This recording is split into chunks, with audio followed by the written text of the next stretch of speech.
नमस्कार, Indian news में आपका स्वागत है। मैं हूं डॉक्टर तरुणा एस गौड़। आज साल का पहला दिन है, वर्किंग डे के हिसाब से पहला दिन है। तो जैसा कि हमारा नाम है लीड इंडिया नाम डॉक्टर APJ अब्दुल कलाम साहब ने दिया था जब उन्होंने 2006 में एक बात कही थी। उन्होंने कहा था कि खबरें नकारात्मक चीजों से भरी रहती हैं, अगर मीडिया पॉजिटिव खबरों को भी उठाए तो अच्छा होगा। इसी नाते हमने सोचा कि साल के पहले दिन की शुरुआत 2 पॉजिटिव खबरों से करेंगे। तो पहली खबर यह है कि आज ही के दिन भारत का जो सर्वोच्च पुरस्कार होता है, जो भारत रत्न है, आज ही के दिन यानी 2 जनवरी 1954 को भारत रत्न देने की शुरुआत हुई थी। और पहले भारत रत्न पुरस्कार भारत के पहले राष्ट्रपति राजेंद्र प्रसाद जी ने दिए थे। जब इसकी शुरुआत हुई थी तब ये चलन था कि मरणोपरांत भारत रत्न दिया जाता था, लेकिन 1 साल बाद इसमें नया प्रोविजन जोड़ा गया और उसके बाद भारत रत्न जीवित लोगों को भी दिया जाने लगा। तो भारत रत्न के बारे में तो बहुत कुछ जाना जा चुका है, कहा जा चुका है। तो ये थी भारत रत्न के बारे में जानकारी जो 2 जनवरी को शुरू हुए थे। अब हम बात करते हैं दूसरी पॉजिटिव खबर की, वो है नोटबंदी के बारे में। नोटबंदी पर लोगों को बहुत संशय था, इस पर बहुत सारे सवाल उठे थे।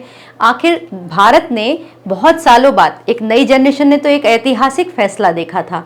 जब हम आज़ाद हुए थे उसके बाद काफ़ी कुछ हुआ था, बड़ी बड़ी घटनाएं होती रहती थी, लेकिन आज़ादी के बाद नई जनरेशन के लिए, जो नई पीढ़ी थी, उसके लिए नोटबंदी एक बहुत ही बड़ा और अचंभित करने वाला फैसला था। नोटबंदी जब लागू हुई 8 नवंबर 2016 को, उसके बाद बहुत सारे लोग इसके खिलाफ हुए और उन्होंने इसके खिलाफ कोर्ट में याचिका दायर की। आपको याद होगा कि 8 नवंबर को अचानक प्रधानमंत्री मोदी टीवी स्क्रीन पर आए और उन्होंने कहा कि आज रात 8 बजे के बाद से 500 और 1000 रुपए के नोट लीगल टेंडर नहीं रहेंगे, यानी कि ये नोट बंद हो गए और मार्केट से बिल्कुल बैन कर दिए गए।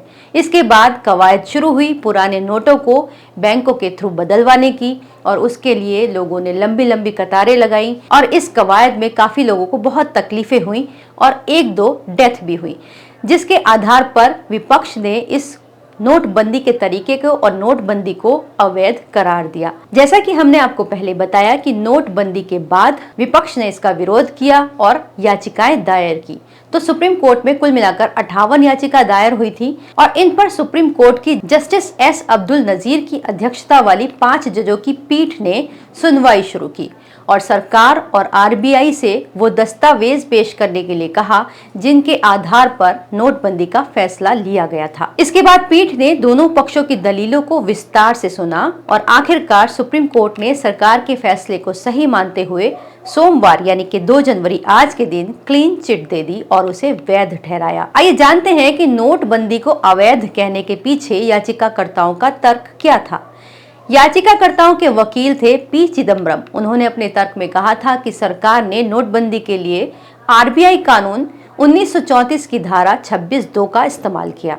उन्होंने तर्क दिया कि क्या इस तरह से इस धारा का प्रयोग किया जा सकता है। गौरतलब है कि इससे पहले भी देश में 2 बार 1946 और 1978 में नोटबंदी हो चुकी है। याचिकाकर्ताओं ने उसी का उदाहरण देते हुए 2016 में हुई नोटबंदी को अवैध बताया था। उनका तर्क था उस वक्त RBI ने नोटबंदी का प्रस्ताव सरकार को भेजा था और इसके बाद सरकार को संसद में कानून पारित करना पड़ा था, तब जाकर नोटबंदी हुई थी।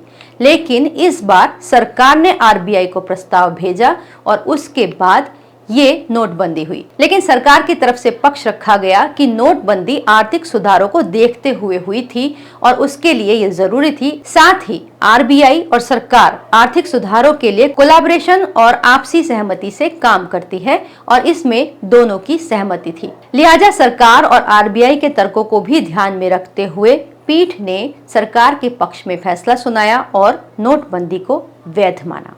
इस वीडियो को लाइक करें, हमारे चैनल को सब्सक्राइब करें। हमारे वीडियो सबसे पहले देखने के लिए बेल आइकन प्रेस करना ना भूलें।